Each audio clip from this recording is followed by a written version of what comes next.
For the last activity, activity number 4, this one is for the second language learners.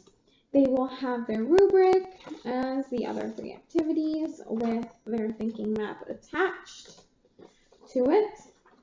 The second language learners was a little more difficult to come up with their activity, as they will create questions about the text to quiz one another, so to say, on what happened in the story. Each student will come up with at least 3 questions each to then ask another student, and then they will fill out a main idea and details map.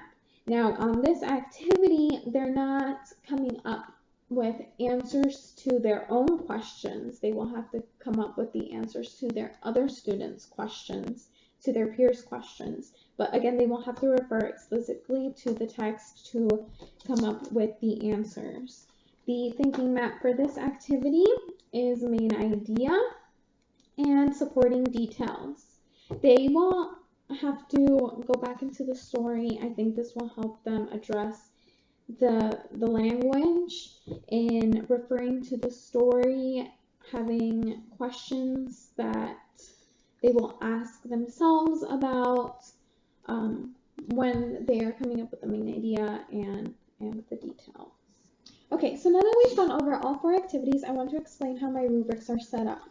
For each center, I had completion and organization for each rubric with the same criteria for everyone. The grading points are 14 to 20 if they got everything exactly right, 7 through 13 points if they got medium right, and then 0 to 6 points if they didn't do such a good job.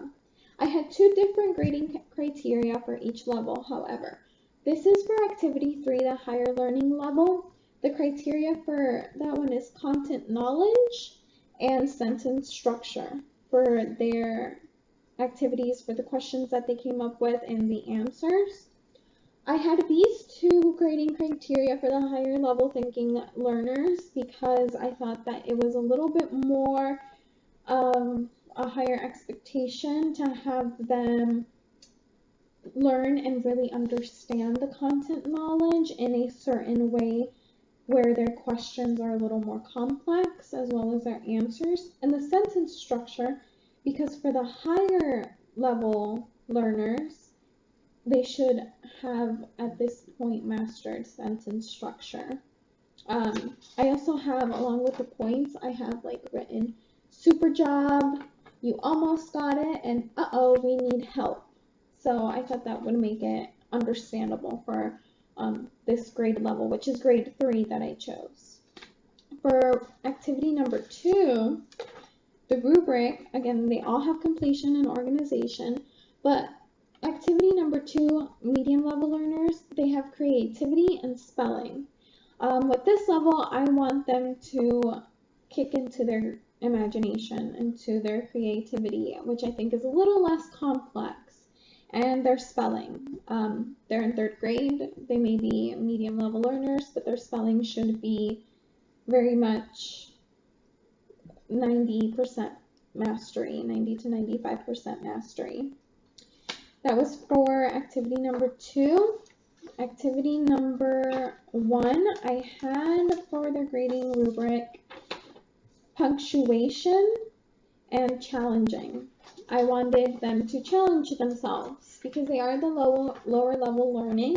I wanted them to go a little bit outside of their box in coming up with their questions and thinking of ways to challenge themselves to build on their knowledge. And punctuation, because I felt that that is something essential for 3rd grade to know, no matter what learning level you are, but it's not something that lower level students can't master or can't do correctly. So that's what I had for the grading rubric for activity number 1. And again, all of them have up to 20 points is what they can get.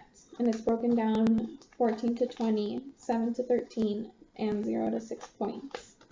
For the second language learners, it was a little bit harder to come up with a grading rubric, but I had them do, again, challenging like activity number 1 and grammar.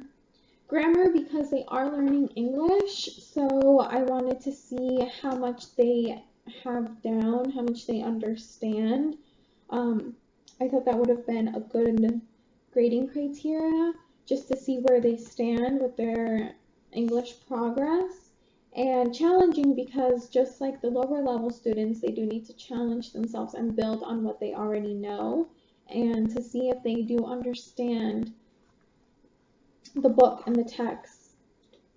Sort of looking for content knowledge, but not putting them up to that much of an expectation, because I don't want them to be uncomfortable in their work and in their progress.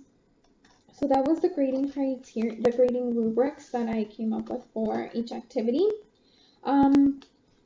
The Florida Standard addresses, and I explained this before, addresses asking questions and coming up with answers and looking explicitly into the text for both. And I felt like with each activity that I did for all learning levels, they all had basically the same activity, but I was looking for something different with each one of them. They each had their own literature or literacy component to look for. There's characterization, setting. With the second language learners, I did do something a little different, like quizzing each other on content knowledge of the book. And there was also like comparing and contrasting, which was characterization. But I thought that each activity was appropriate for each learning level, in the sense that one is more complex than the other. Sometimes characterization is a little more complex to determine than setting. I used Shelley Gray's Organizing Classroom Centers. It wasn't exactly like hers where she had the Ziploc bags. I used sheet protectors and paper clips because I didn't have a lot of materials that they had to handle, but I did want to keep the papers neat. So I used those sheet protectors and of course paper clips to keep them together, and I felt that that's something that, you know, is pretty easy and basic for 3rd grade to keep up with. I also used Deandra Little's Grading with Rubrics article or resource, because of course coming up with a grading rubric is not easy, and I used her ideas or advice on coming up with the grading criteria. What is more important to me, if organization is or completion is, or, you know, I had to think of those things to come up with my grading criteria. And of course organization and completion were both very important to me. She had written on there the the point levels for each, and how I needed to think about what I wanted to grade, how I wanted to grade each level. The super job, the you almost got it, and uh-oh, we need help. And the organization, I used bulletins because that keeps it a little more organized in the criteria that I'm looking for specifically. Of course, I had to address the Florida Standards, so I went to the Florida Standards resource link, and which is cpalms.org, and I got my Florida Standard from there. So this was my activity, this was my project, and these were all of my ideas and what I came up with. Thank you.